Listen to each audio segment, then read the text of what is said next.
In the autumn of 1665, when London's cobblestones ran slick with rain and whispered secrets, Lady Eleanor Whitmore believed herself abandoned by the one man she had dared to love. The Duke of Ravenshollow had thrust a leather purse heavy with gold into her trembling hands, his steel-grey eyes cold as winter frost. "Leave London tonight," he commanded, his voice devoid of the tenderness she once knew. "Never return." Beat. What Eleanor could not fathom was that beneath his cruel facade lay a desperate act of salvation, for the Duke harboured knowledge of a coming darkness that would soon consume the very streets she walked. If you're listening to this story, don't forget to click the like button, subscribe to the channel, and tell me in the comments which part of the world you're listening from. I want to know how far this story has travelled. The morning mist clung to the windows of Whitmore House like ghostly fingers, obscuring the bustling streets of London beyond. Lady Eleanor Whitmore pressed her palm against the cool glass, watching the world awaken while she remained trapped within walls of silk and propriety. At 22, she possessed the ethereal beauty that poets penned verses about. Auburn hair that caught fire in candlelight, emerald eyes that sparkled with intelligence, and a spirit that yearned for something beyond the gilded prison of her birthright. "Eleanor, step away from that window." Her mother's voice cut through the morning stillness like a blade through velvet. Lady Margaret Whitmore swept into the drawing-room, her burgundy gown rustling with authority. "A lady does not gawk at common folk like some tavern wench." Eleanor's fingers curled against the glass. "I was merely observing the morning, Mother. Surely there is no harm in—" "There is harm in everything you do that deviates from your purpose," Lady Margaret interrupted, her steel blue eyes narrowing. "Have you forgotten? Tonight the Duke of Ravenshollow dines with us. Your future depends upon making a favourable impression." The Duke of Ravenshollow. Even his name sent conflicting emotions coursing through Eleanor's veins. Adrian Blackwood, the most powerful man in England after the king himself, commanded respect and fear in equal measure. His vast estates stretched across 3 counties. His influence reached into Parliament's highest chambers, and his wealth could purchase kingdoms. Yet beneath his formidable reputation, Eleanor had glimpsed something else during their brief encounters at court. A loneliness that mirrored her own, an intelligence that sparked when their eyes met across crowded ballrooms.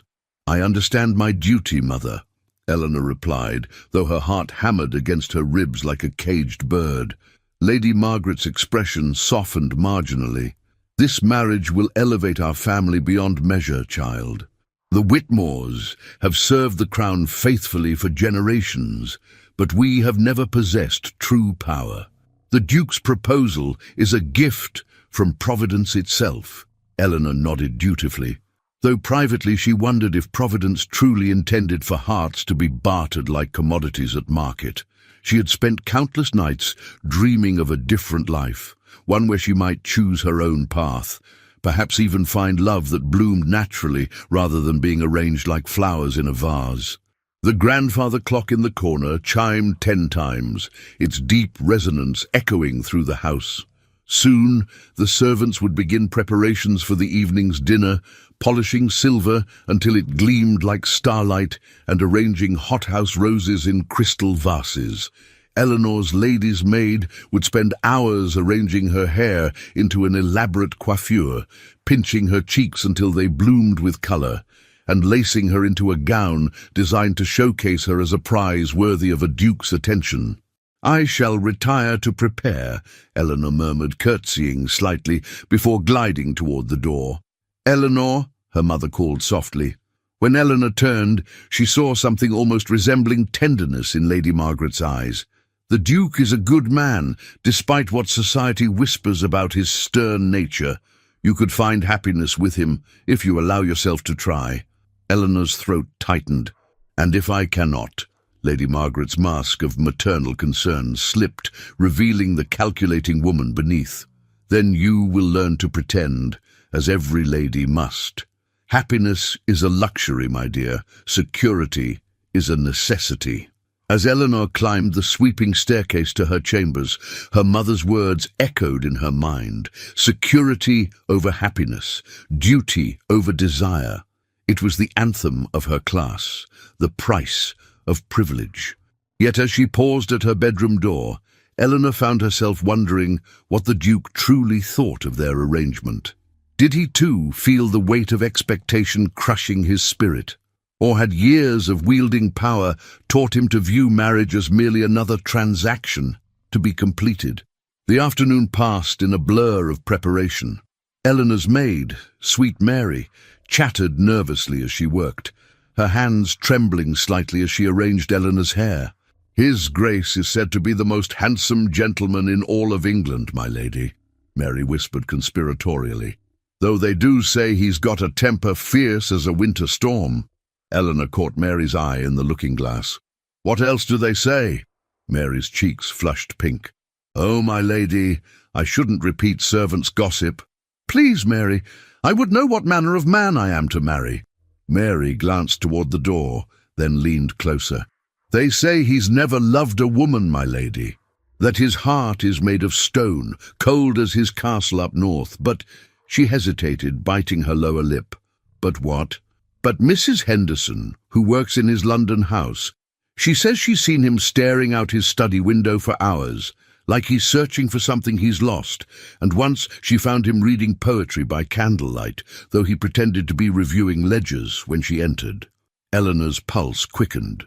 Poetry, the image of the formidable Duke reading verses by flickering flame, seemed impossibly romantic, at odds with his reputation for cold calculation. Perhaps there was more to Adrian Blackwood than society knew. Perhaps beneath his armor of authority beat a heart capable of tenderness. As evening approached, Eleanor stood before her mirror, transformed into a vision of aristocratic perfection. Her gown of midnight blue silk complemented her eyes, while diamonds at her throat caught the light like captured stars. She looked every inch the future Duchess. Yet inside, she felt like a child playing dress-up in her mother's clothes. The sound of carriage wheels on cobblestones announced the Duke's arrival. Eleanor's breath caught as she heard his deep voice greeting her father in the entrance hall below. Soon, she would descend those stairs and step into her destiny. But as she placed her hand on the banister, Eleanor couldn't shake the feeling that tonight would change everything in ways she could never imagine. What secrets lay hidden behind the Duke's steel-grey eyes, and would Eleanor discover them before it was too late? The dining room of Whitmore House had been transformed into a stage worthy of royalty. Crystal chandeliers cast dancing shadows across walls adorned with ancestral portraits, their painted eyes seeming to watch as history unfolded below. Eleanor descended the grand staircase with practiced grace, her silk gown whispering secrets with each step. At the bottom, 3 figures awaited her arrival, like players in a carefully orchestrated drama. Her father, Lord Charles Whitmore, stood resplendent in his finest evening wear, his chest puffed with pride at the advantageous match he had secured. Beside him, Lady Margaret's smile gleamed as brilliantly as the family diamonds adorning her throat. But it was the third figure that commanded Eleanor's attention completely. Adrian Blackwood, Duke of Ravenshollow, cut an imposing figure in his midnight black evening coat. At 30, he possessed the kind of masculine beauty that made women forget their manners and men question their own worth. His dark hair was swept back from a face carved by angels and hardened by experience, while those legendary steel-grey eyes seemed to pierce straight through to one's soul. When he bowed over Eleanor's gloved hand, his lips barely brushing her knuckles, she felt a tremor of something dangerous and electric. "Lady Eleanor," his voice was velvet over steel, cultured and commanding. "You look radiant this evening." "Your Grace honors me," Eleanor replied, proud that her voice remained steady despite the thundering of her heart. As they proceeded to the dining room, Eleanor caught the Duke studying her with an intensity that made her skin flush warm. There was something in his gaze, not the cold calculation she had expected, but rather a searching quality, as if he were trying to solve some complex puzzle. When their eyes met, she glimpsed a flicker of what might have been regret before his aristocratic mask slipped back into place.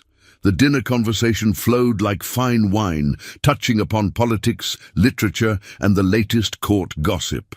Elinor found herself genuinely engaged, surprised by the Duke's wit and the breadth of his knowledge. When she quoted Donne's poetry, his eyes lit with genuine appreciation. When she offered her thoughts on the recent tensions with France, he listened with the respect typically reserved for male peers.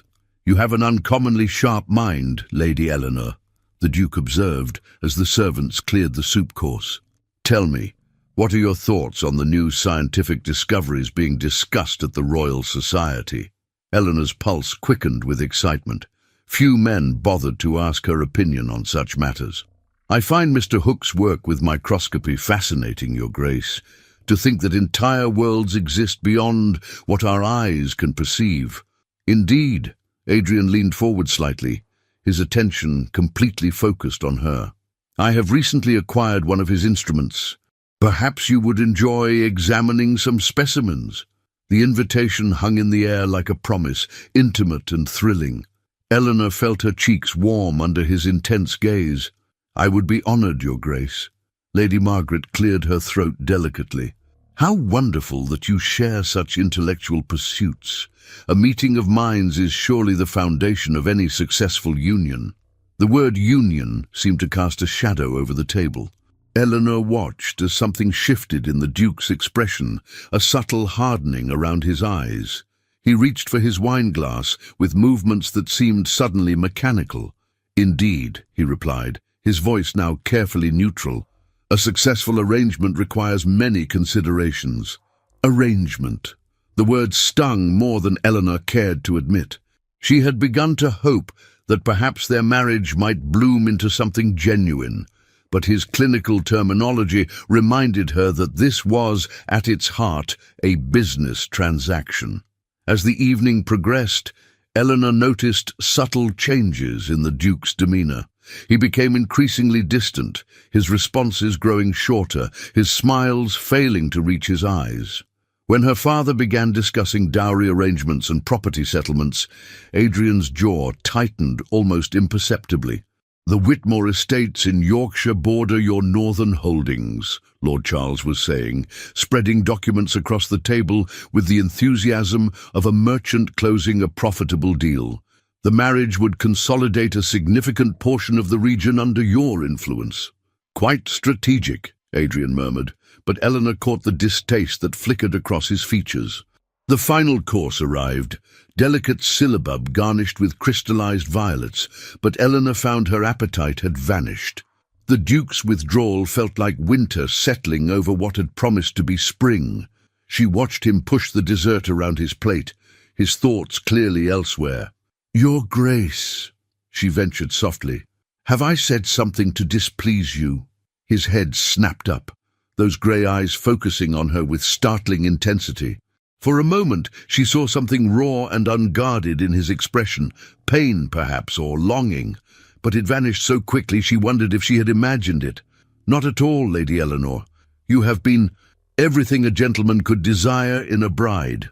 The formal distance in his tone felt like a physical blow. Eleanor's hands trembled slightly as she set down her spoon, the delicate crystal ringing against the porcelain bowl. As the evening drew to a close, the Duke rose from his chair with fluid grace. "Lord Whitmore, Lady Margaret, I thank you for your gracious hospitality." He turned to Eleanor, executing a perfect bow. "Lady Eleanor, it has been illuminating." Eleanor curtsied, confusion and hurt warring in her chest. "The pleasure was mine, Your Grace." "Jai," but as Adrian straightened, she caught something in his expression that made her breath catch. A look of such profound sorrow that it seemed to echo from the depths of his soul. Before she could analyze it further, he had turned away. "I shall call upon you tomorrow evening," he announced to her parents. "There are matters we must discuss regarding the betrothal arrangements." After the Duke's departure, Eleanor excused herself and fled to her chambers, her mind reeling with questions. Mary helped her out of her elaborate gown, chattering excitedly about how handsome his Grace had looked, but Eleanor barely heard her. She dismissed the maid early and stood before her window in her nightgown, staring out at the gaslit streets of London. What had changed during dinner?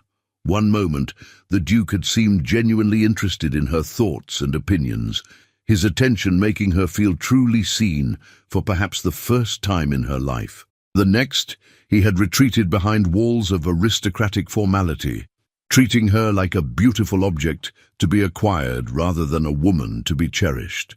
The following evening arrived with unseasonable warmth for October, as if nature herself were holding her breath. Eleanor dressed carefully in a gown of pale green silk that complemented her eyes, hoping to recapture whatever spark had briefly ignited between them. But when the Duke arrived, he seemed like a different man entirely. Gone was any trace of the warmth she had glimpsed the night before. Adrian Blackwood stood in her father's study like a statue carved from marble, his expression remote and unreadable. Eleanor's parents flanked him, their faces glowing with anticipation of the formal betrothal announcement. "Lady Eleanor," the Duke began, his voice carrying the weight of ceremony, "I have given considerable thought to our proposed union."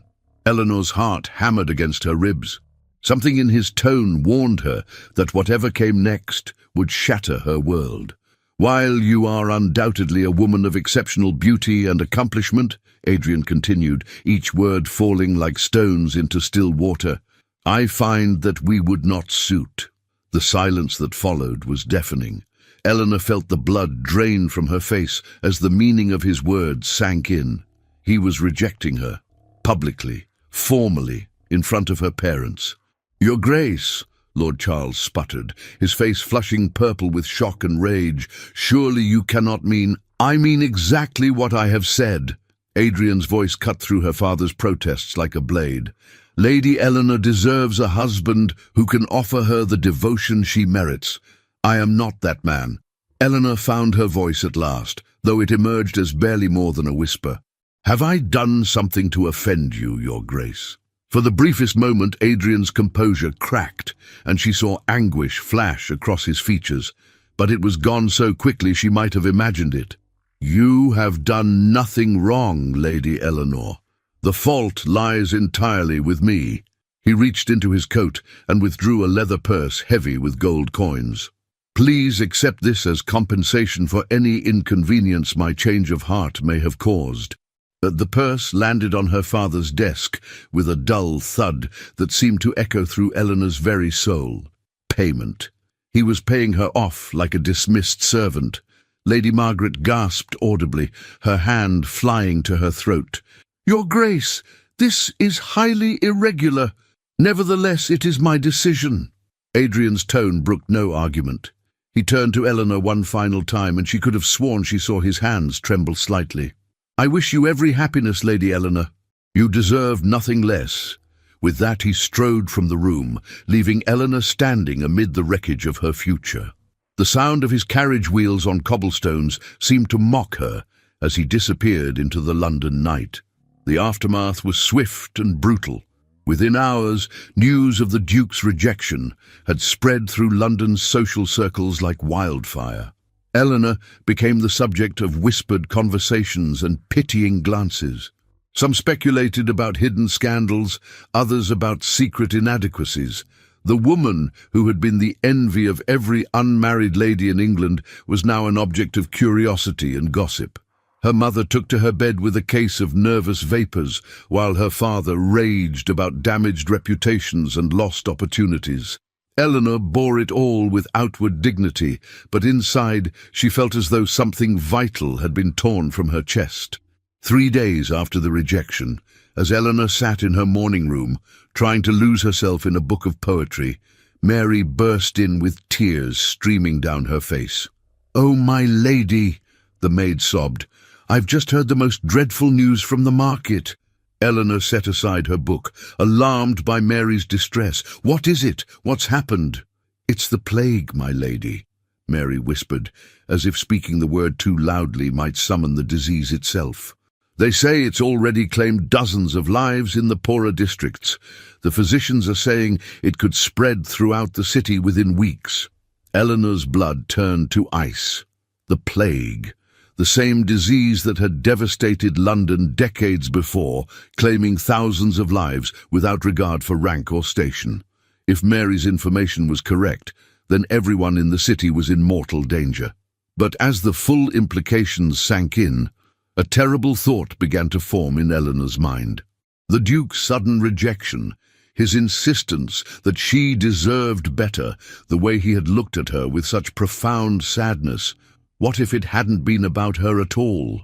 What if Adrian Blackwood had known something that she did not? What if his cruel rejection had actually been an act of desperate love, designed to drive her away from a city doomed to become a charnel house? The revelation struck Eleanor like lightning, illuminating a storm-darkened sky. As Mary's words about the plague echoed in her mind, fragments of the Duke's behavior began forming a terrible, beautiful pattern. His sudden coldness, the anguish she had glimpsed behind his steel-grey eyes, the way he had pressed that heavy purse into her hands, not as payment for her humiliation, but as provision for her survival. "Mary," Eleanor said urgently, grasping her maid's trembling hands, "when did the physicians first suspect the plague had returned?" Mary wiped her eyes with her apron. "Mrs. Henderson from the Duke's household mentioned it 3 days past, my lady. She said His Grace had been meeting with court physicians and members of the Royal College in secret. They've been trying to keep it quiet to prevent panic, but 3 days passed. The very day before the Duke had dined with her family, before he had looked into her eyes with such tender attention, before he had withdrawn behind walls of ice and shattered her heart to save her life." Eleanor's breath came in short gasps as the full magnitude of his sacrifice became clear. Adrian Blackwood, the most powerful man in England, had destroyed his own reputation and hers to ensure she would flee London before the plague could claim her.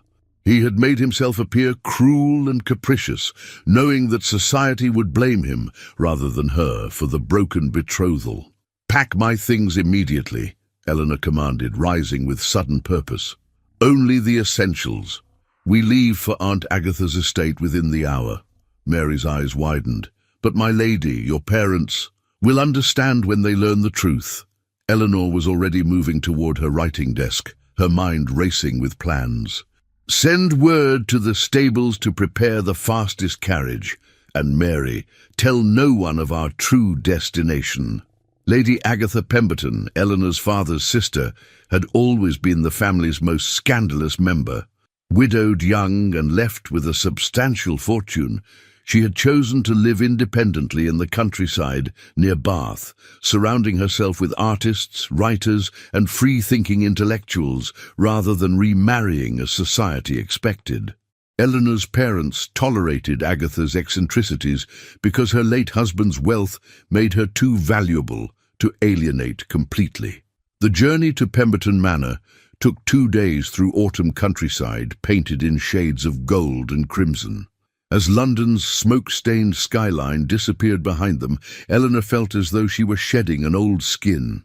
The weight of expectation, the suffocating rules of society, the constant performance of perfection, all of it fell away with each mile that passed beneath their carriage wheels. Pemberton Manor emerged from the morning mist like something from a fairy tale. Unlike the formal grandeur of London's great houses, Agatha's home sprawled organically across rolling hills, its honey-coloured stone walls covered in ivy that blazed scarlet in the autumn light. Gardens that would have horrified Eleanor's mother with their wild profusion of flowers and herbs surrounded the house, while peacocks strutted across lawns where sheep grazed freely. Lady Agatha herself appeared at the front door before Eleanor's carriage had fully stopped, her silver hair flowing loose around her shoulders in a style that would have caused apoplexy among London's matrons. At 55, she possessed the kind of unconventional beauty that came from living life on her own terms.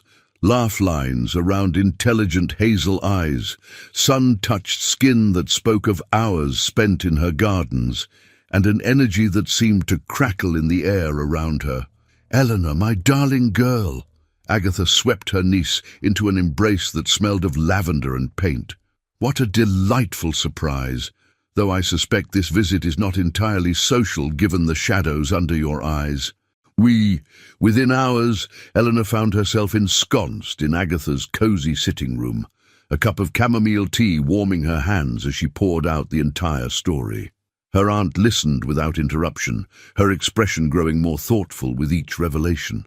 "So the Duke sacrificed his reputation to save your life," Agatha mused when Eleanor finished. "How perfectly romantic and utterly foolish of him." Eleanor blinked in surprise. "Foolish? My dear child, the man clearly adores you, yet he chose martyrdom over honesty. A simple conversation about the plague would have achieved the same result without breaking both your hearts." Agatha set down her teacup with a decisive clink. "Men, even the most powerful ones, can be remarkably stupid when it comes to matters of the heart." "But surely he had no choice," Eleanor protested. "If he had told me the truth, I might have refused to leave, or word might have leaked and caused panic." "Nonsense!" Agatha waved a dismissive hand. "He could have found a dozen ways to ensure your safety without destroying your reputation. No, this grand gesture was as much about his own guilt and self-punishment as it was about protecting you. Mark my words. That man is torturing himself even now, believing he's done the noble thing." Eleanor felt a flutter of something that might have been hope. "Then you think he truly cares for me?" "Cares for you?" Agatha laughed, a sound like silver bells. "My dear girl, the man is obviously besotted. The question is, what do you intend to do about it?" The days that followed passed in a blur of new experiences that gradually began to heal Eleanor's wounded spirit. Agatha's household operated unlike any Eleanor had ever known. Breakfast was served whenever people wandered down. Conversations ranged from philosophy to politics without regard for what was considered appropriate for ladies. And the library was filled with books that would have been banned from most respectable homes. Eleanor met Agatha's circle of friends, a collection of artists, writers, and intellectuals who treated her not as a duke's rejected bride, but as an intelligent woman with opinions worth hearing. There was Mrs. Cordelia Ashworth, a novelist who wrote under a male pseudonym and spoke passionately about women's education. Mr. Benjamin Fletcher, a landscape painter whose canvases captured the wild beauty of the countryside with breathtaking skill. And Dr. Marcus Thornfield, a physician and natural philosopher who had studied at Edinburgh and spoke of revolutionary ideas about disease and healing. It was Dr. Thornfield who first mentioned the mysterious gentleman who had recently taken residence at nearby Blackwood Lodge. "Curious fellow," the doctor mused one evening as they sat around Agatha's drawing-room fire. "Arrived about a week ago with minimal staff and no fanfare. The locals say he's some sort of scholar, though he keeps very much to himself." Eleanor's pulse quickened at the mention of Blackwood Lodge. Surely the name was mere coincidence. "What manner of scholar?" she asked, trying to keep her voice casual. "Natural philosophy, from what I can gather. He's been purchasing scientific instruments and books on medicine. Mrs. Hartwell at the village shop says he's particularly interested in texts about plague and contagion." Dr. Thornfield adjusted his spectacles thoughtfully. "Rather timely, given the rumours coming out of London." Eleanor's teacup rattled against its saucer as her hands began to tremble. Could it be possible? Had Adrian followed her to the countryside, or was this merely another cruel coincidence?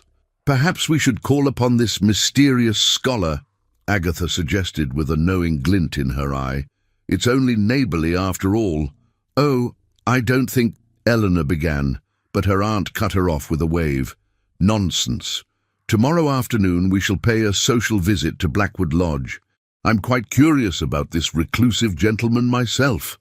That night, Eleanor lay awake staring at the ceiling of her comfortable guest chamber, her mind spinning with possibilities. If the mysterious resident of Blackwood Lodge was indeed Adrian, what would she say to him?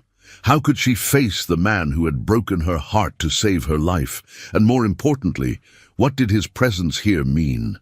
The next afternoon arrived grey and drizzling, with mist clinging to the hills like ghostly veils.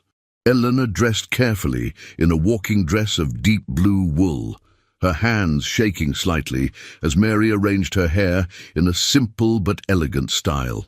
Agatha appeared in her own version of appropriate calling attire, a burgundy velvet coat that had probably been fashionable 20 years ago, but suited her unconventional beauty perfectly. Blackwood Lodge sat nestled in a valley about 3 miles from Pemberton Manor, its dark stone walls rising from gardens that had been allowed to grow wild. Smoke curled from several chimneys, suggesting the residence was indeed occupied, but the windows remained shuttered against the grey afternoon. As their carriage approached the front entrance, Eleanor's heart hammered so violently she feared it might burst from her chest. A single manservant answered their knock, a thin, nervous fellow who seemed surprised by the unexpected visitors. "Lady Pemberton and Lady Eleanor Whitmore to see the master of the house," Agatha announced, with the confidence of someone accustomed to being admitted wherever she chose to go. The servant's eyes widened at Eleanor's name, confirming her suspicions. That is, His Grace is not receiving visitors at present. His Grace." Eleanor's breath caught in her throat. It was him. Adrian was here, hiding away in this remote lodge like some wounded animal retreating to lick its wounds. "Nonsense," Agatha declared briskly. "We're neighbours, not strangers. Surely His Grace can spare a few moments for common courtesy." Before the servant could protest further, a familiar voice echoed from the depths of the house. "Who is it, Morrison?" Eleanor's knees nearly buckled at the sound of Adrian's voice, rougher than she remembered, tinged with exhaustion and something that might have been despair. "Lady Pemberton and Lady Eleanor Whitmore, Your Grace," Morrison called back, his voice cracking slightly. The silence that followed seemed to stretch for eternity. Eleanor could hear her own heartbeat thundering in her ears, could feel Agatha's supportive presence beside her, could smell the damp earth and dying roses from the neglected gardens. Then footsteps approached, slow, measured, reluctant. Eleanor held her breath as the door swung wider, revealing the man who had haunted her dreams for weeks. Adrian Blackwood stood before them transformed. Gone was the immaculate Duke who had commanded every room he entered. This man wore a simple white shirt open at the throat, dark trousers that had seen better days, and an expression of such profound shock that Eleanor felt her heart crack anew. His dark hair was dishevelled as if he had been running his hands through it, and shadows under his grey eyes spoke of sleepless nights and endless torment. "Eleanor," he breathed, her name falling from his lips like a prayer and a curse combined. For a moment they simply stared at each other across the threshold, two souls recognizing their other half, despite all the pain that lay between them. Eleanor saw the exact moment when his shock transformed into anguish, when he realized that his sacrifice had been discovered and his noble gesture laid bare. "Your Grace," Eleanor managed, proud that her voice remained steady despite the chaos in her heart. "What an unexpected pleasure to find you in our neighborhood." But what secrets was Adrian still hiding, and would Eleanor have the courage to demand the truth this time? The tension in the doorway stretched taut as a bowstring, with Adrian's grey eyes searching Eleanor's face as if trying to memorize every detail. His hands gripped the doorframe so tightly his knuckles had turned white, and Eleanor could see the war raging behind his carefully controlled expression, the desire to pull her into his arms, battling against his conviction that he had no right to her presence. "Lady Pemberton," Adrian said finally, his voice hoarse with emotion as he executed a stiff bow. "Lady Eleanor, this is most unexpected." Agatha stepped forward with the confidence of a woman who had spent decades navigating society's complexities. "Your Grace, how delightful to discover we have such distinguished company in our quiet corner of the countryside. Surely you won't leave us standing on your doorstep like common peddlers." Adrian's composure cracked slightly, and Eleanor caught a glimpse of the man beneath the Duke's mask, vulnerable, exhausted, and desperately lonely. "Of course not. Please do come in." Indeed, the interior of Blackwood Lodge reflected its master's current state of mind. What should have been a gentleman's comfortable retreat bore the hallmarks of a man in exile. Books lay scattered across every surface, scientific instruments cluttered the drawing-room tables, and papers covered in Adrian's precise handwriting were pinned to the walls like the obsessive work of a madman. The air smelled of ink, parchment, and the lingering smoke of countless sleepless nights spent by candlelight. "I apologize for the disorder," Adrian said, hastily clearing papers from chairs so his guests could sit. "I have been occupied with research." Eleanor's eyes swept over the chaos, taking in medical texts, maps of London marked with red ink, and what appeared to be correspondence with physicians. Her heart clenched as she realized the full extent of his torment. He had not simply fled to the countryside to escape the consequences of his actions, but had thrown himself into studying the very plague he had tried to save her from. "Research into what, Your Grace?" Agatha inquired with innocent curiosity, though Eleanor caught the shrewd intelligence in her aunt's eyes. Adrian's jaw tightened almost imperceptibly. "Natural philosophy.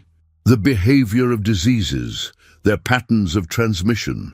He gestured vaguely at the scattered papers. "Merely academic interest." "How fascinating," Eleanor said softly, her voice carrying a weight that made Adrian's head snap toward her. "And what have your studies revealed about the current situation in London?" The question hung in the air like smoke from a pistol shot. Adrian's face went pale, and Eleanor saw his hands tremble slightly before he clasped them behind his back. For a long moment he simply stared at her, and she could see him weighing his options, continue the charade or finally tell her the truth. "The situation in London," he repeated slowly, "is grave." "How grave?" Eleanor pressed, rising from her chair and taking a step toward him. "Grave enough to drive a duke to break his betrothal and flee to the countryside? Grave enough to sacrifice his reputation and that of an innocent woman?" Adrian's composure shattered completely. He turned away from her, his shoulders rigid with tension. "You don't understand? Then explain it to me." Eleanor's voice cracked with weeks of suppressed emotion. "Explain why you looked at me with such tenderness one evening, only to cast me aside like refuse the next. Explain why you pressed gold into my hands as if I were some tavern wench you'd tired of. Explain why—" "Because I love you." The words exploded from Adrian like a dam bursting, raw and desperate and utterly devastating. He spun to face her, his grey eyes blazing with anguish. "Because I love you more than my own life, and I could not bear to watch you die." The silence that followed was deafening. Eleanor felt as though the ground had shifted beneath her feet, as though the very air had changed its composition. Agatha, with the wisdom of a woman who understood the delicate nature of such moments, quietly excused herself to examine the books on a distant shelf. "The plague," Adrian continued, his voice breaking, "had already claimed 50 lives when I dined with your family. The physicians predicted it would spread through London like wildfire within a fortnight. I had seen the reports, studied the patterns from previous outbreaks. I knew that within weeks the city would become a charnel house." Eleanor's breath caught in her throat. So I destroyed everything between us to ensure you would leave." Adrian's laugh was bitter and self-deprecating. "I told myself it was noble, that I was saving you, but the truth is, I was a coward. I couldn't bear to tell you the truth and see fear replace the warmth in your eyes. I couldn't risk that you might choose to stay and face the danger with me." Tears burned Eleanor's eyes as the full magnitude of his sacrifice became clear. "You let me believe you found me wanting. You let me think I had somehow failed to meet your expectations. Better that than to watch you die in my arms," Adrian whispered, his voice raw with pain. "Better to have you hate me and live than love me and perish." Eleanor closed the distance between them in 3 swift steps, her hand rising to cup his cheek. Adrian's eyes fluttered closed at her touch, and she felt him tremble beneath her palm. "You magnificent fool," she breathed. Did it never occur to you that I might have chosen to face that danger with you? That I might have preferred to spend whatever time remained at your side rather than safe and miserable without you?" Adrian's eyes opened, and Eleanor saw wonder warring with disbelief in their grey depths. "Eleanor, you cannot mean—" "I mean every word." Her thumb traced the sharp line of his cheekbone, marveling at the way he leaned into her touch, like a man starved for affection. "I love you, Adrian Blackwood. Not your title, not your wealth, not your position. You, the man who reads poetry by candlelight, who studies disease patterns to protect people he'll never meet, who sacrificed his own happiness to save mine."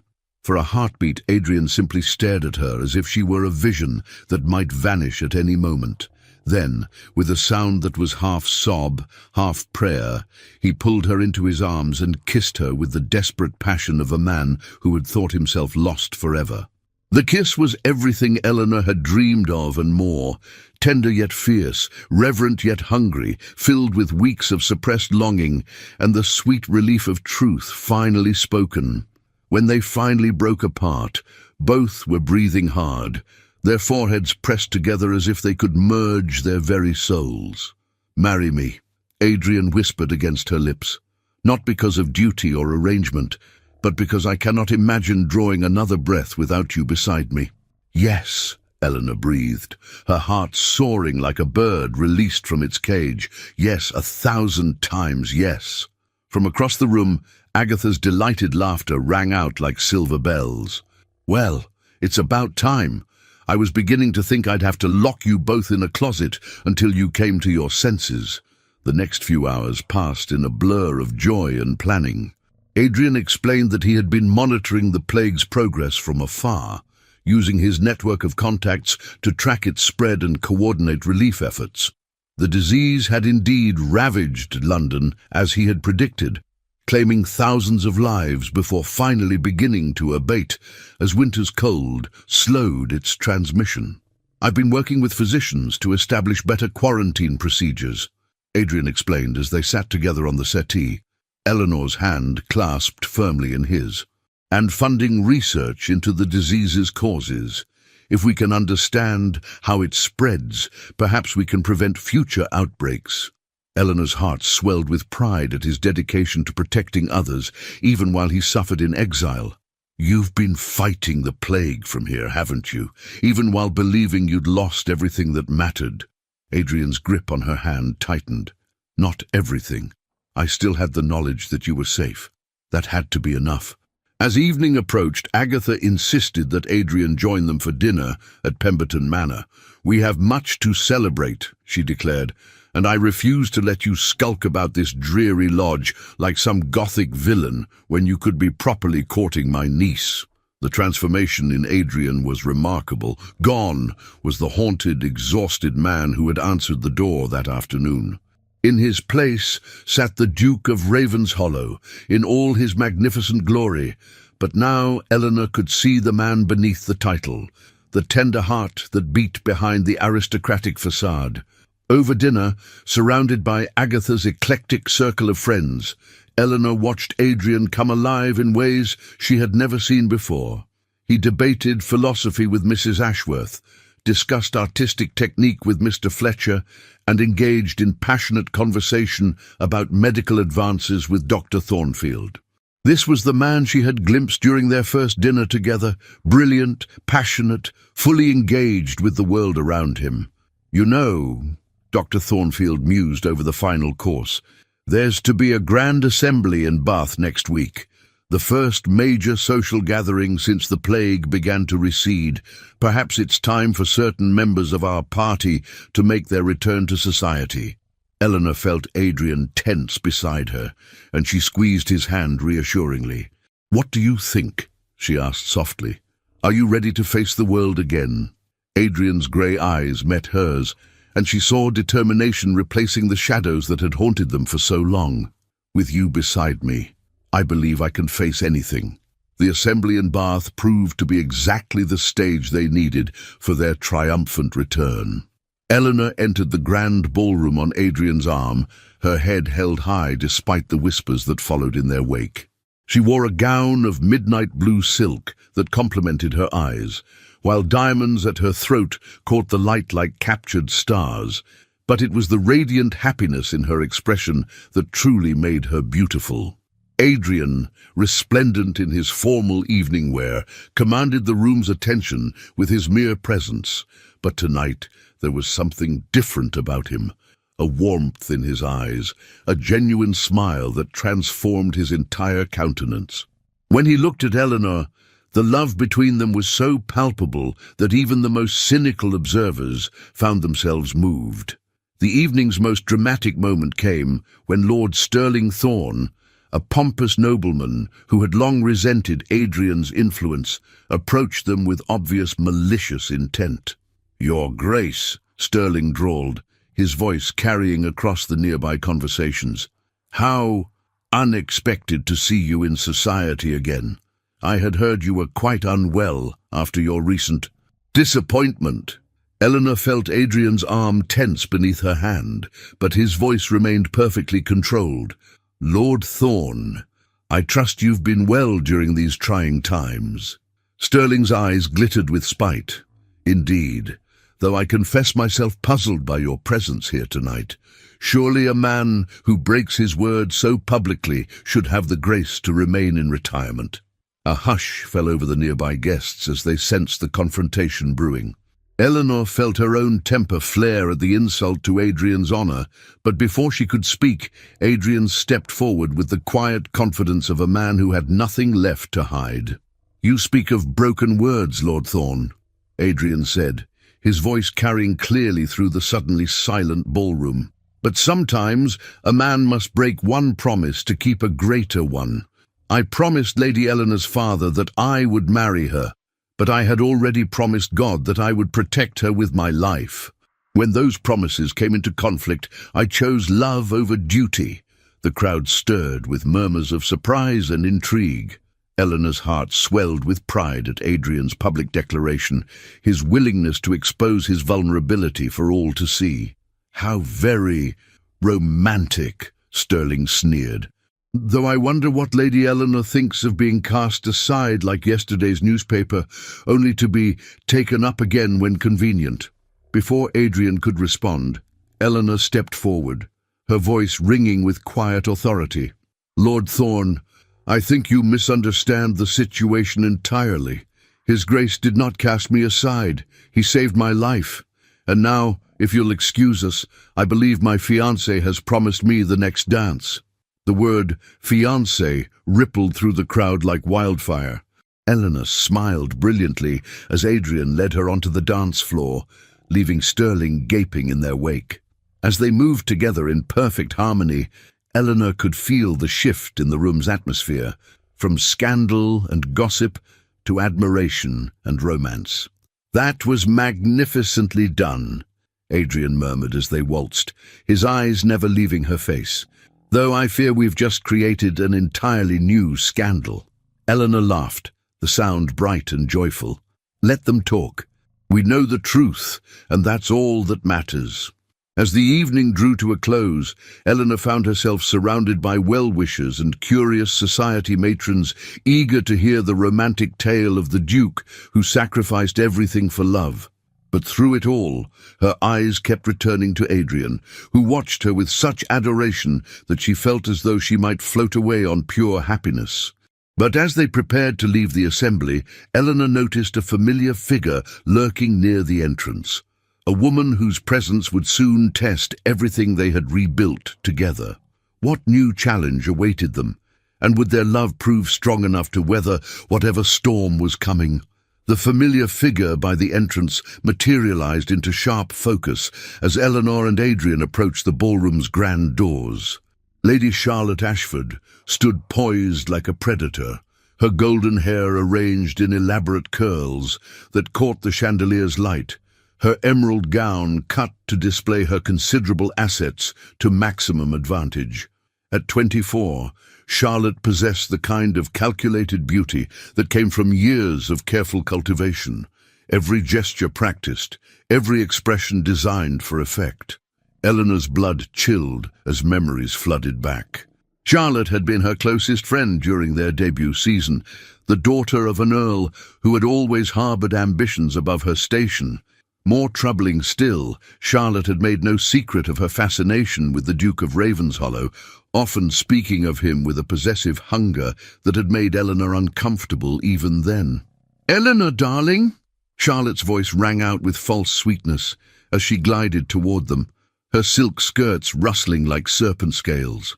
"How absolutely divine to see you looking so recovered from your recent trials." The barb was delivered with surgical precision, designed to remind everyone within earshot of Eleanor's public humiliation.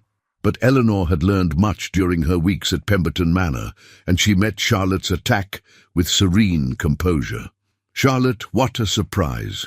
I had heard you were still in mourning for poor Lord Ashford." Eleanor's tone was perfectly polite, but her words carried their own sting, a reminder that Charlotte's elderly husband had died under somewhat suspicious circumstances just months after their wedding. Charlotte's smile tightened almost imperceptibly. "Grief is such a private matter, don't you think? Though I confess myself amazed by your own resilience.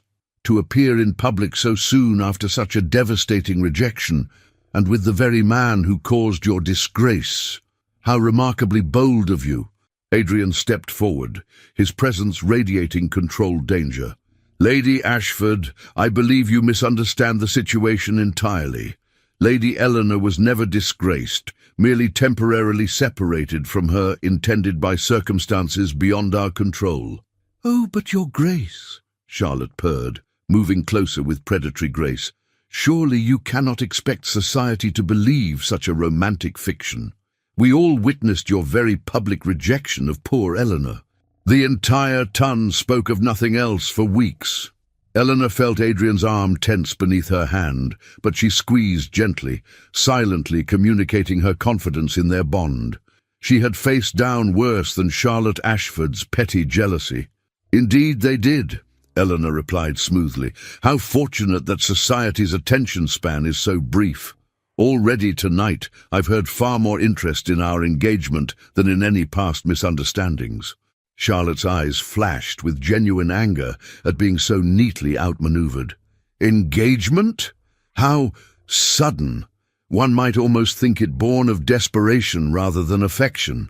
The insult hung in the air like smoke from a discharged pistol.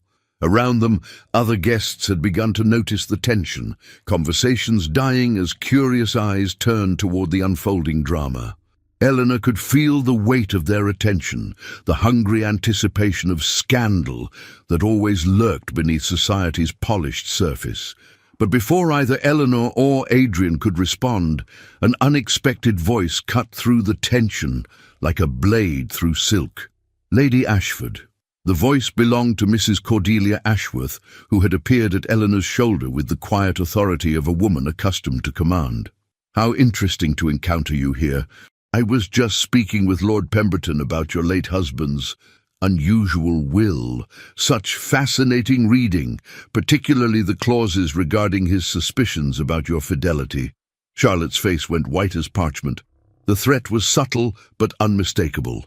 Mrs. Ashworth clearly possessed information that could destroy Charlotte's carefully constructed reputation. Eleanor felt a surge of gratitude for her aunt's friend, who had stepped into the fray with devastating effectiveness. "I'm sure I don't know what you mean," Charlotte stammered, her composure finally cracking. "Of course not," Mrs. Ashworth replied with a smile that could have frozen champagne. "How silly of me to mention such private matters in public. Perhaps we should discuss it further at a more appropriate time." Charlotte's retreat was swift and complete. With a mumbled excuse about feeling unwell, she fled the ballroom, leaving Eleanor and Adrian standing victorious amid the wreckage of her attempted sabotage. "Remind me never to cross Mrs. Ashworth," Adrian murmured, as they finally made their way to their carriage. "That woman is more dangerous than Napoleon's entire army." Eleanor laughed, the sound bright with relief and triumph. "Aunt Agatha chooses her friends very carefully. I suspect Mrs. Ashworth has been gathering ammunition against Charlotte for quite some time." The carriage ride back to Pemberton Manor passed in comfortable silence. Eleanor's head resting against Adrian's shoulder as they watched the countryside roll past in the moonlight. The evening's confrontation had served to strengthen rather than weaken their bond, proving that together they could face whatever challenges society might throw at them. Over the following days, their engagement became the talk of Bath and beyond. Letters poured in from London, some offering congratulations, others seeking confirmation of the romantic tale that was already growing in the telling. Eleanor found herself amused by how quickly the narrative had shifted. Where once she had been the rejected bride, she was now the heroine of a grand love story. The most significant letter arrived on a grey November morning, bearing the royal seal. Eleanor's hands trembled as she broke the wax, unfolding parchment that bore King Charles II's personal signature. "His Majesty requests our presence at court," she announced to the breakfast table, her voice barely above a whisper. "He wishes to discuss our engagement personally." Adrian set down his coffee cup with deliberate care. "The king has taken an interest in our affairs. That could be either very good or very dangerous." Agatha snorted inelegantly. "Charles has always been a romantic at heart, despite his reputation. I suspect he's more intrigued than offended by your unconventional courtship." The journey to London revealed a city transformed by plague and recovery. Whole districts stood empty, their windows boarded and their streets eerily quiet. But in other areas, life had returned with almost desperate intensity, as if the survivors were determined to celebrate their continued existence. Whitehall Palace buzzed with activity as courtiers and petitioners filled its corridors. Eleanor felt the weight of curious stares as she and Adrian made their way to the royal presence chamber, whispers following in their wake like autumn leaves stirred by wind.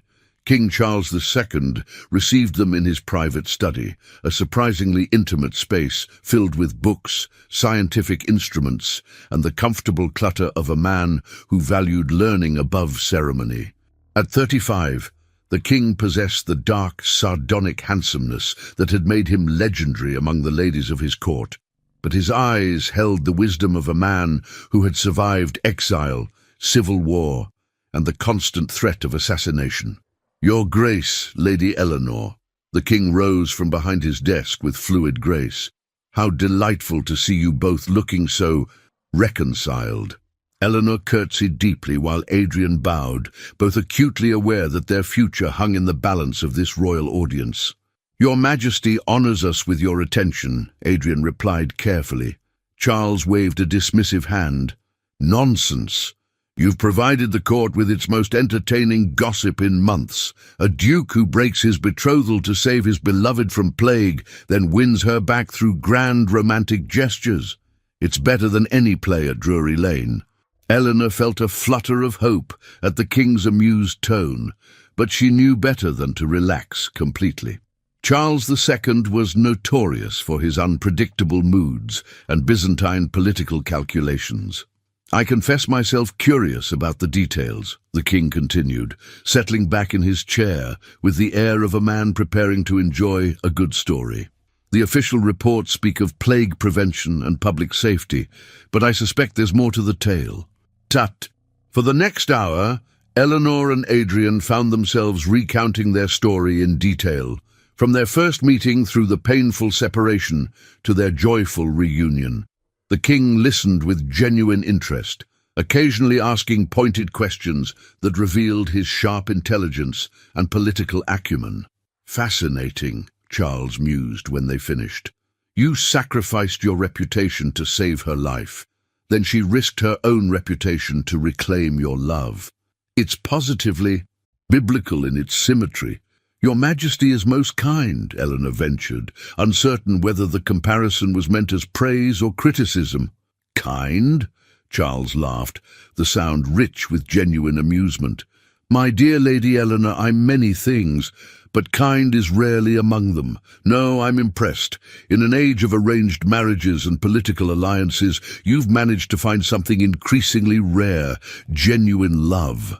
The king rose and moved to the window, gazing out at the Thames with an expression that seemed suddenly melancholy. "Do you know what I envy most about your story?" The certainty. You both knew, without question, that you would sacrifice anything for the other's happiness. It's a luxury few of us in positions of power can afford. Eleanor exchanged a glance with Adrian, sensing the deeper currents beneath the king's words. Charles II had never married for love.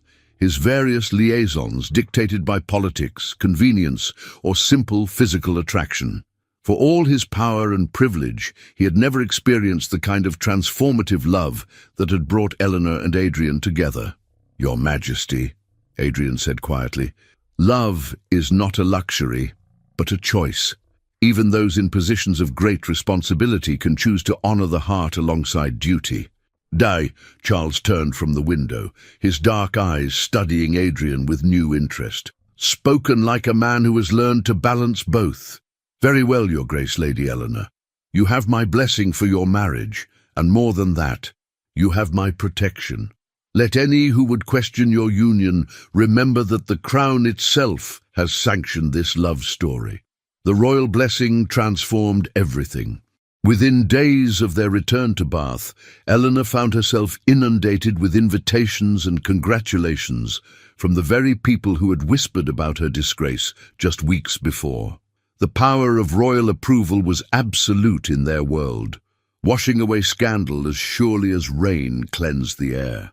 But more important than society's acceptance was the deepening bond between Eleanor and Adrian themselves. Free from the shadows of secrecy and sacrifice, their love bloomed like flowers after winter's end. They spent long hours walking through Agatha's gardens, talking about everything and nothing, learning the thousand small details that would form the foundation of their shared life. "I want to show you something," Adrian said one crisp December morning, leading Eleanor to a secluded corner of the garden where a small greenhouse stood hidden among the bare branches of sleeping trees. Inside, Eleanor gasped with wonder. The greenhouse was filled with exotic plants and flowers that bloomed despite the winter cold. Orchids from distant lands, roses that defied the season, and delicate ferns that created a miniature jungle in the heart of the English countryside. "I had it built for you," Adrian said softly, his voice uncertain for the first time in weeks. "I remembered how you loved flowers, how you always seemed to brighten when surrounded by growing things. I hoped you might like to have a place where spring could live year-round." Eleanor turned to face him, tears of joy sparkling in her emerald eyes. "It's perfect," she whispered. "It's the most beautiful gift anyone has ever given me." "Not the most beautiful," Adrian replied, pulling her into his arms. "That would be your love, which you gave freely despite every reason to withhold it." Their wedding was set for the first day of spring, a symbolic new beginning that seemed to capture the essence of their journey together. As Eleanor stood in her childhood bedroom at Whitmore House, now returned to London as the plague finally released its grip on the city, she marveled at how completely her life had transformed. Mary bustled about, putting the finishing touches on Eleanor's wedding gown, a creation of ivory silk and Brussels lace that had taken a team of seamstresses 3 months to complete. But it was not the dress that made Eleanor beautiful as she gazed at her reflection. It was the radiant happiness that seemed to emanate from her very soul. "You look like an angel, my lady," Mary breathed, tears of joy streaming down her cheeks. "His Grace is the luckiest man in all of England." Eleanor smiled, thinking of Adrian waiting for her at St. Paul's Cathedral, where they would speak their vows before God and the assembled nobility of England. Tomorrow, she would become the Duchess of Ravenshollow, but more importantly, she would become the wife of the man who had loved her enough to sacrifice everything for her safety. But as she prepared to leave for the cathedral, Eleanor couldn't shake the feeling that their greatest challenges still lay ahead. Marriage was just the beginning of their story, and she wondered what trials and triumphs awaited them in the years to come.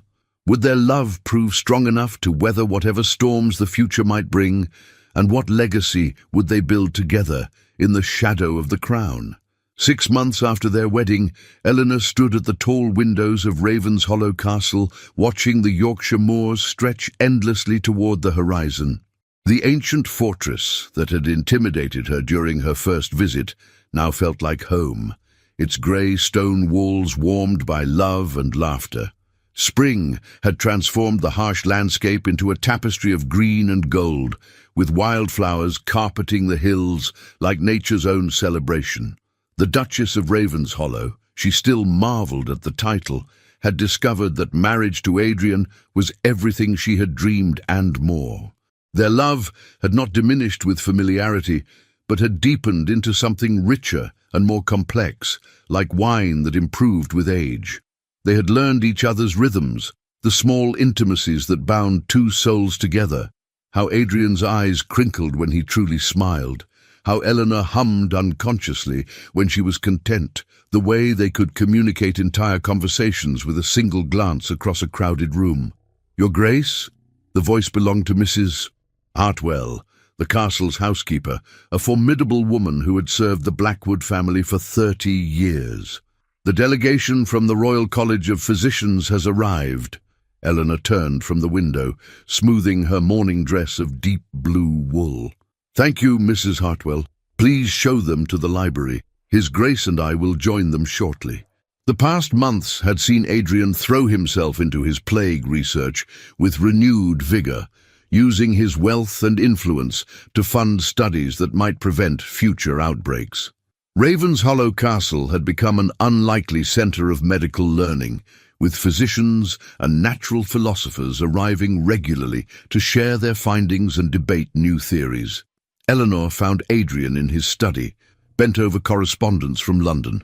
Even in the informal setting of their private chambers, he cut an impressive figure, his dark hair slightly dishevelled from running his hands through it, his white shirt open at the throat, revealing the strong column of his neck.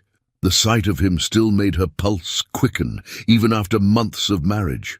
"The physicians have arrived," she announced, moving to stand behind his chair and placing her hands on his shoulders. "Dr. Thornfield sends word that he's made significant progress with his microscopy studies." Adrian leaned back into her touch, his eyes closing briefly as her fingers worked at the tension in his muscles. "Excellent.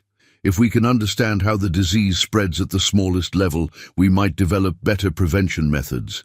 Eleanor pressed a kiss to the top of his head, breathing in the familiar scent of sandalwood and ink that always clung to him. "You're going to change the world, you know. Future generations will remember the Duke who helped conquer plague."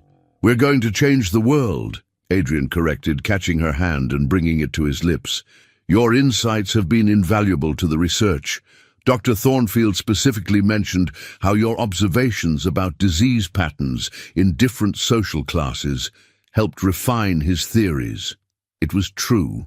Eleanor had discovered a passion for the scientific method that surprised even herself. Her sharp mind, freed from the constraints of conventional feminine education, had proven remarkably adept at analyzing data and identifying patterns that others missed. She had become Adrian's true partner in every sense, contributing to his work while pursuing her own interests in natural philosophy. The library at Ravenshollow had been transformed into a meeting hall worthy of the Royal Society itself. Maps covered the walls, marked with coloured pins, indicating disease outbreaks across Europe. Tables groaned under the weight of medical texts, correspondence, and the latest scientific instruments. The assembled physicians, a mix of established practitioners and young innovators, rose as Eleanor and Adrian entered. "Gentlemen," Adrian greeted them with the easy authority that came naturally to him. "Thank you for making the journey to Yorkshire. I trust your travels were comfortable." Dr. Marcus Thornfield, now a regular visitor to the castle, stepped forward with barely contained excitement. Your Grace," he nodded to both Eleanor and Adrian, "I bring news that may revolutionize our understanding of contagion itself." For the next 2 hours, Eleanor found herself immersed in discussions that would have been incomprehensible to her just a year ago. Dr. Thornfield's microscopic studies had revealed tiny organisms in the blood of plague victims, creatures so small they were invisible to the naked eye, yet potentially responsible for the disease's devastating effects.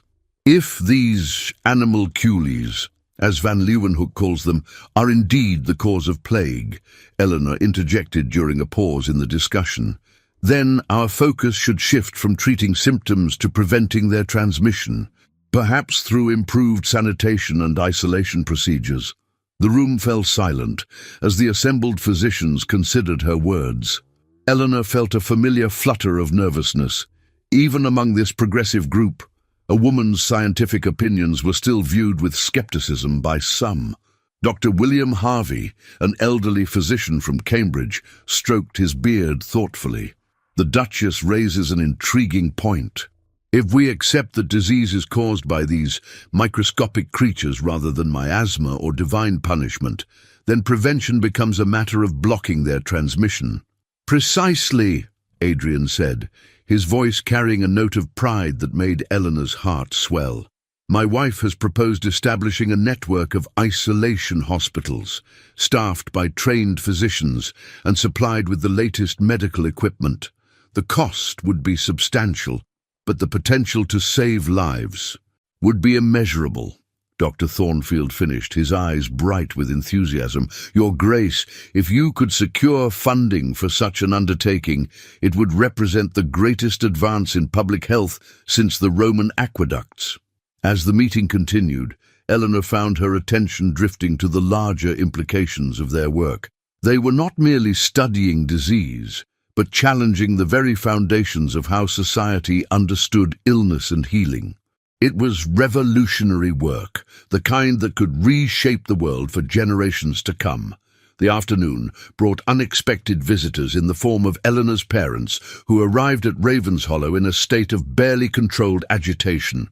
Lord Charles and Lady Margaret Whitmore had aged visibly since the plague, their faces bearing the lines of worry and loss that marked so many survivors of that terrible time. Eleanor, my dear, Lady Margaret embraced her daughter with unusual warmth. You look radiant. Marriage clearly agrees with you. Thank you, Mother, you both look well. Eleanor studied her parents' faces, noting the tension beneath their polite smiles. What brings you to Yorkshire? Surely not just a social call. Lord Charles cleared his throat uncomfortably. We've come about Charlotte Ashford. She's been spreading the most vicious rumours about your marriage, claiming that Adrian only wed you out of guilt for his previous rejection. Eleanor felt Adrian stiffen beside her, his jaw tightening with controlled anger. Charlotte's campaign of whispered poison had been ongoing for months, a constant irritation that they had largely chosen to ignore. But apparently, her efforts had escalated. What exactly is she saying? Adrian asked, his voice dangerously quiet. Lady Margaret wrung her hands nervously. She claims to have intimate knowledge of your true feelings, Your Grace. She suggests that your marriage is a sham, that you're merely playing the part of devoted husband while secretly regretting your choice.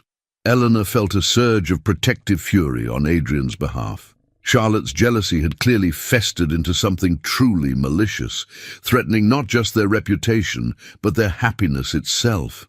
And what response do you suggest? Eleanor asked coolly. Shall we dignify her lies with public denials, engage in a war of gossip and innuendo?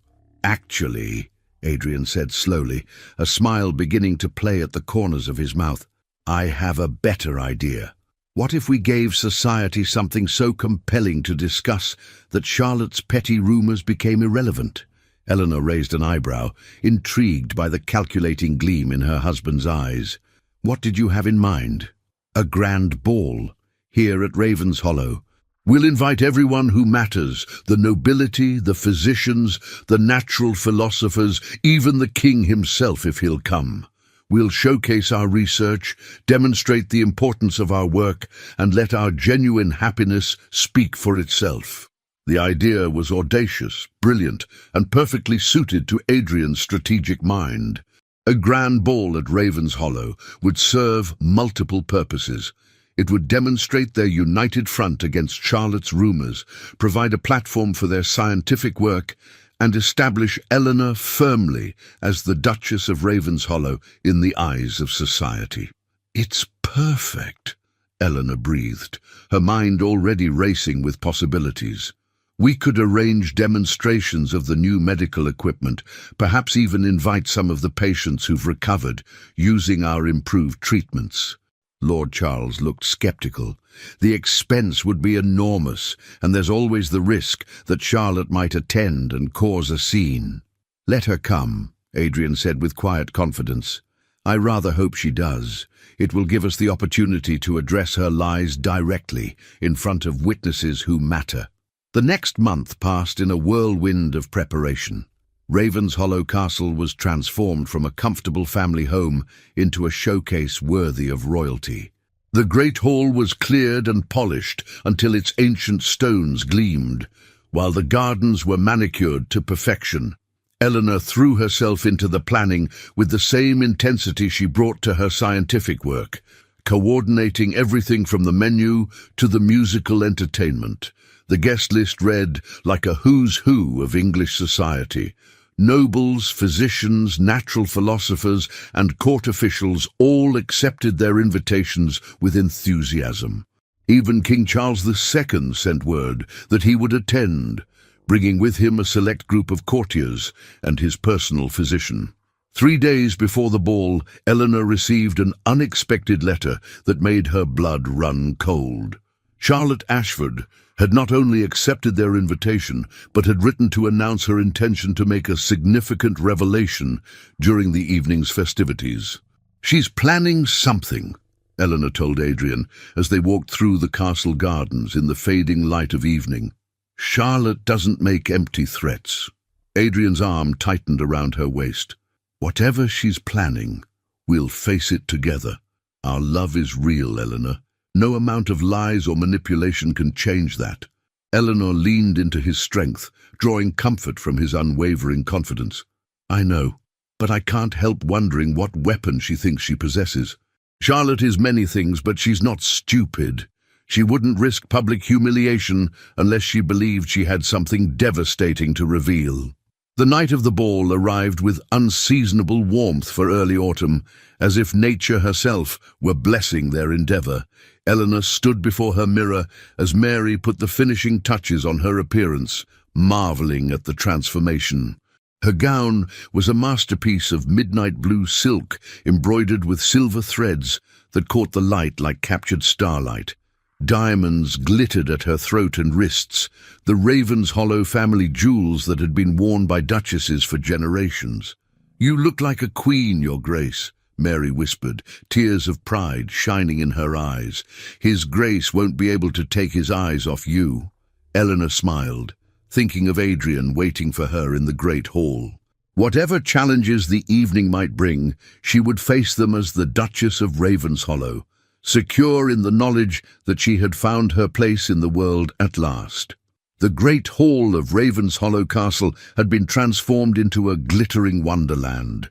Hundreds of candles cast dancing shadows across the ancient stones, while musicians filled the air with melodies that seemed to make the very walls sing.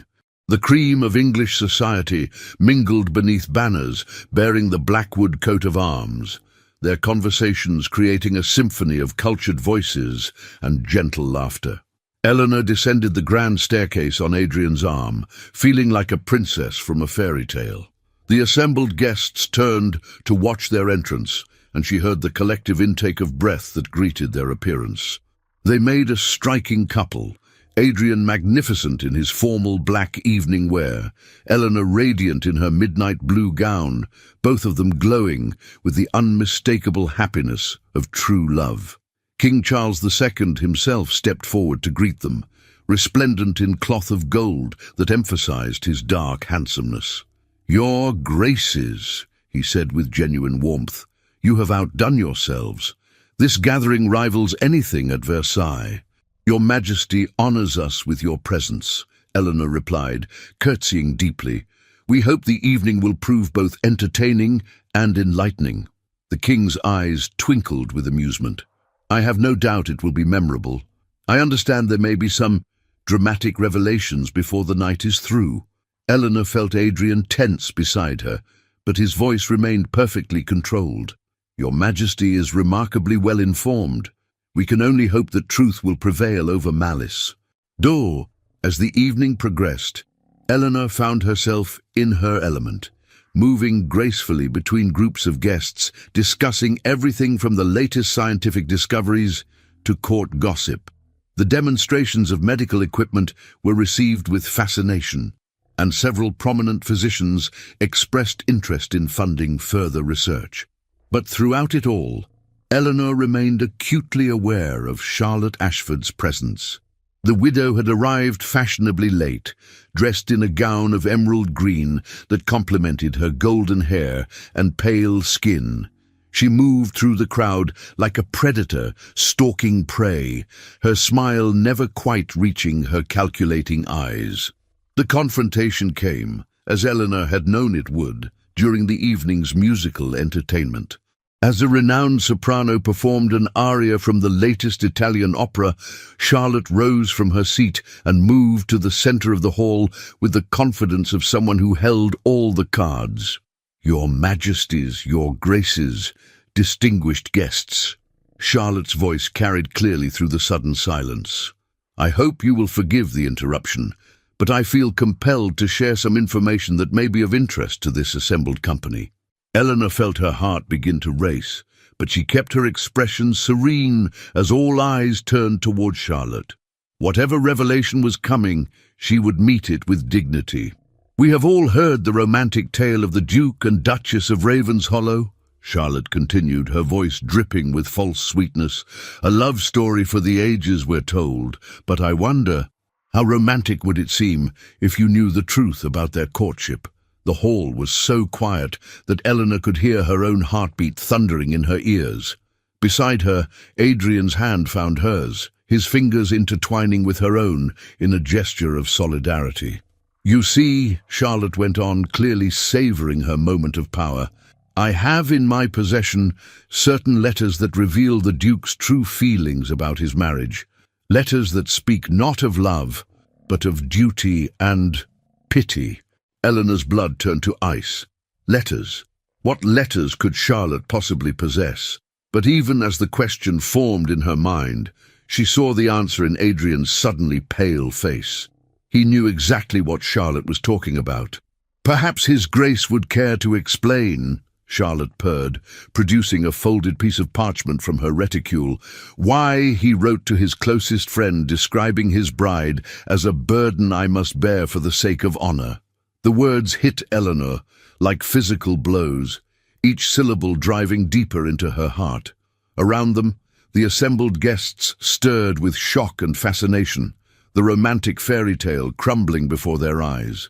But as Eleanor looked into Adrian's anguished face, she saw not guilt, but desperate love, and suddenly she understood.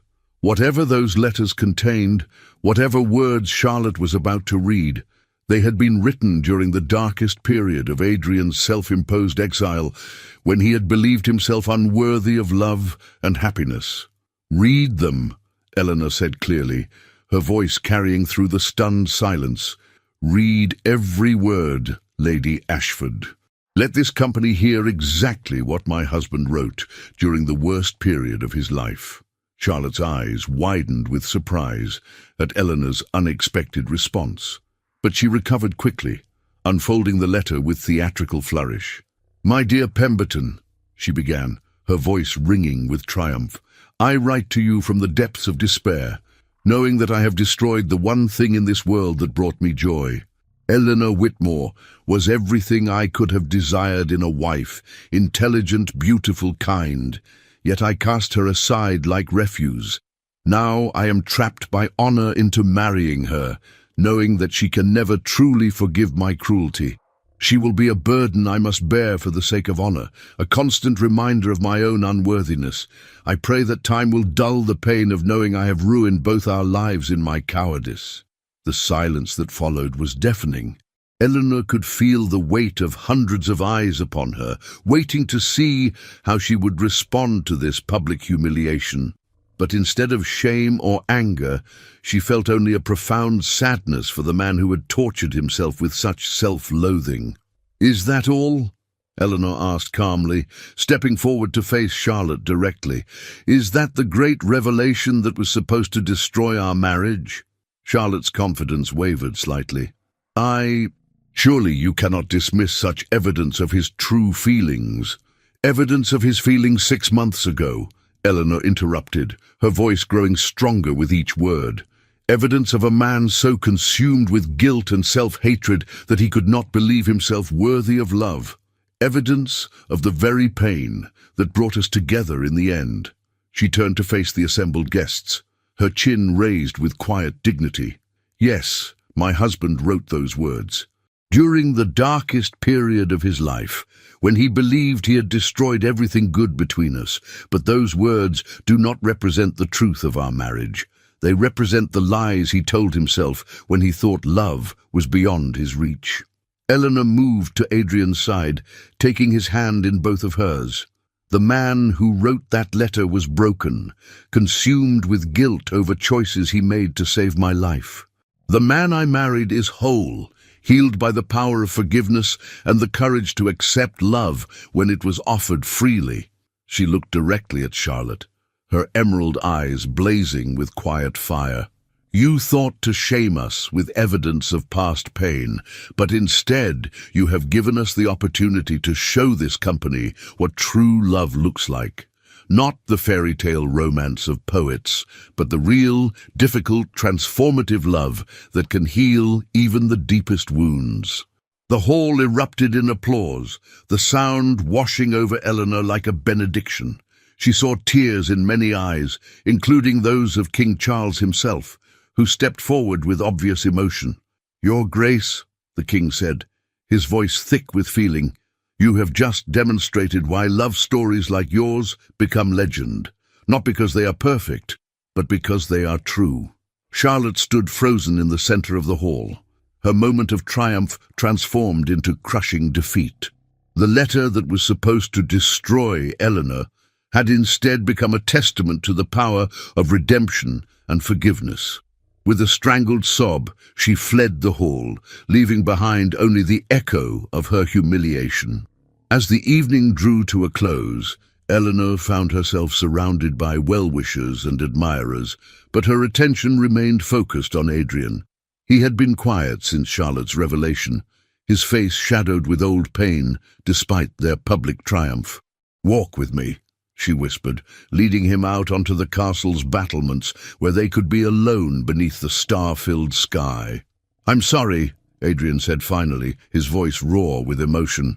"I'm sorry you had to hear those words, sorry that my weakness was exposed for all to see." Eleanor turned to face him, her hands framing his beloved face. Those words were not weakness, they were honesty. The honesty of a man who had lost hope, who could not believe that love might triumph over guilt and fear. But they were true, Eleanor. At the time, I did see our marriage as a burden, a penance I had to pay for my cruelty to you. "And now?" Eleanor asked softly. "What do you see now?" Adrian's hands covered hers, his grey eyes shining with unshed tears.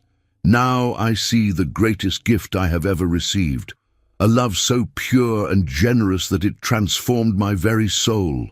A woman who saw past my failures to the man I could become." Eleanor smiled, her heart overflowing with joy.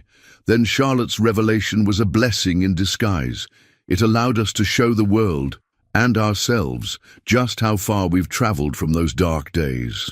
As they stood together on the ancient battlements, surrounded by the Yorkshire moors that had become their kingdom, Eleanor reflected on the journey that had brought them to this moment. From the golden cage of her privileged youth to the public humiliation of rejection, from the healing sanctuary of Agatha's manor to the triumph of true love, every step had been necessary to forge the bond that now united them. "What are you thinking?" Adrian asked, following her gaze across the moonlit landscape. "I'm thinking about seeds," Eleanor replied with a smile. "How they must be buried in darkness before they can bloom in the light. How the most beautiful flowers often grow from the richest soil, soil enriched by decay and loss and pain." Adrian's arms encircled her, pulling her close against his chest. "And what have we grown from our rich soil of pain?" Eleanor leaned into his embrace, feeling the steady beat of his heart against her cheek. Something beautiful, something lasting. something that will bloom for generations to come. In the months that followed, their prediction proved prophetic. The research conducted at Ravenshollow Castle led to breakthrough treatments that saved countless lives during subsequent disease outbreaks. Eleanor's insights into public health became the foundation for reforms that transformed medical care throughout England. Their love story, tested by scandal and strengthened by truth, became a beacon of hope for others who dared to choose love over convention.